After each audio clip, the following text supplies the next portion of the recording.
let me do a little in-between update. So they've just been here to get Poppy because she's gonna go to another foster home because she's unfortunately attacking my dog sometimes, and of course that cannot be. But we cannot touch her, you cannot catch her, you know. And they came here and I told them like, how are we gonna catch them?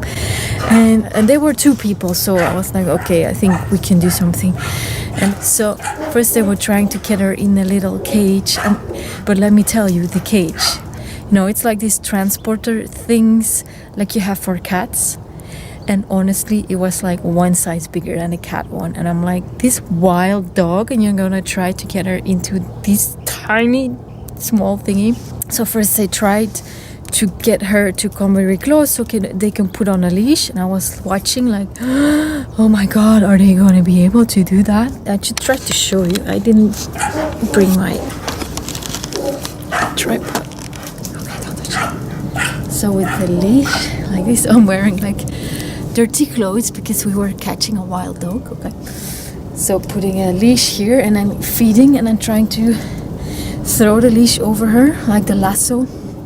It did not work. Then they put the lasso on the floor and put food inside, and when she puts her head, they were gonna, but the moment the hand moves, she's gone. So not even the lasso. So that was not working. So in the end, they started to chase her into a corner, the 2 women, both with a lasso, and then trying to catch her like that. And that actually worked because they managed to get her trapped in the corner and put a lasso around. But the first lasso they put, it ended up in her mouth like this. And he was of course biting, trying to get out, and it took like 5 seconds. And that one was broken. So they took a stronger, bigger one, had to catch her again, managed to get her, but it was here again. So she was biting. It didn't break, but it was like all very violent because she was, you know, can you imagine a wild animal trying to catch it with a lasso? You know, it starts to go crazy. So she was going crazy, and then trying to put a blanket over her to put her in the cage.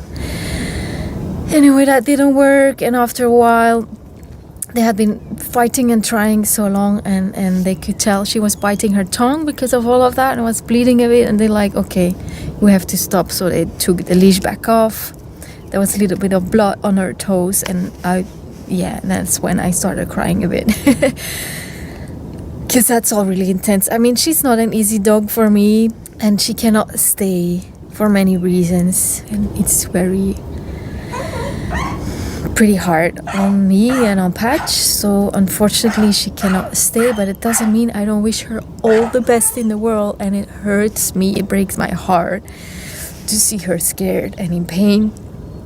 So what are they going to do now? So they're going to go to the veterinary and get something to make her sleep, because she's actually going to an apartment, so something without a garden, so she needs to go there with a collar and a harness already on and a leash already on, because you cannot put it on if she's not sleeping. So they have to make her sleep, prepare everything so they can start working with her in a smaller space as well, because here it's really big and they don't really ever have to come really close to me, so they don't evolve very well.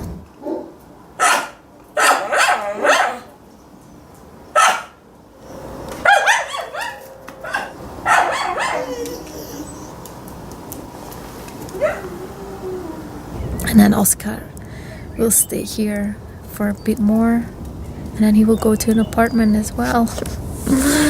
Crazy. But yeah, I think they might be back.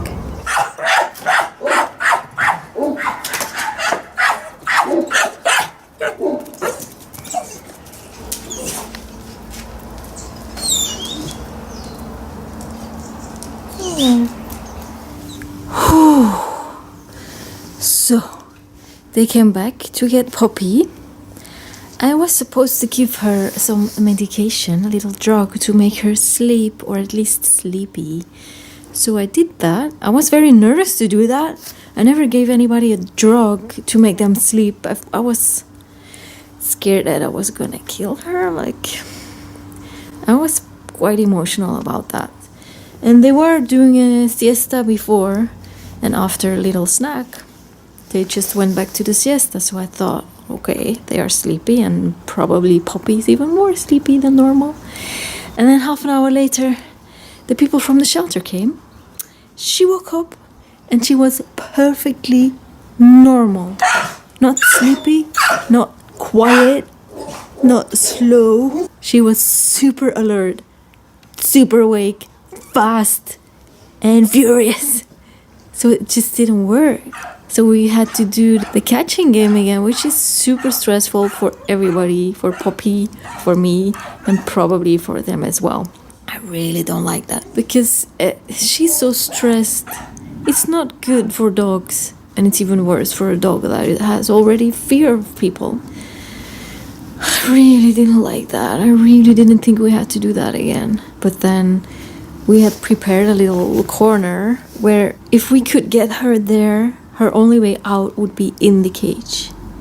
It was super difficult. I was crawling on my knees. Everybody was like, going all crazy. Oh, sweetie. Poor thing. But anyway, in the end, she was in. And she was not even going wild in there. So I guess the medication did work a little bit, or finally started to work. I hope she will fall asleep in a car. So her little friend, Oscar, maybe it's her brother, maybe it's her friend, we don't really know. And the second she was in the cage, he started crying. And then once they left, he started running around the garden and up there looking for her and crying a bit. And then I got some food to distract him and make him feel better. That's how you make stress eaters. That's what I do when I feel stressed. I just eat a little bit and I feel better. Yeah, here he is. Looking for your friend.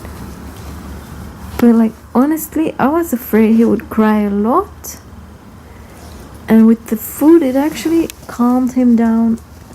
He's still looking for leftover food we used trying to catch her. I want to stay with him a bit now, with my dog. But I actually have to go really soon. So I'm going to stay outside as long as I can. So the loneliness is not too big. He for sure is looking for her. But it's so quiet. Maybe there is some kind of relief. She was quite intense for everybody. Oh, he will miss her.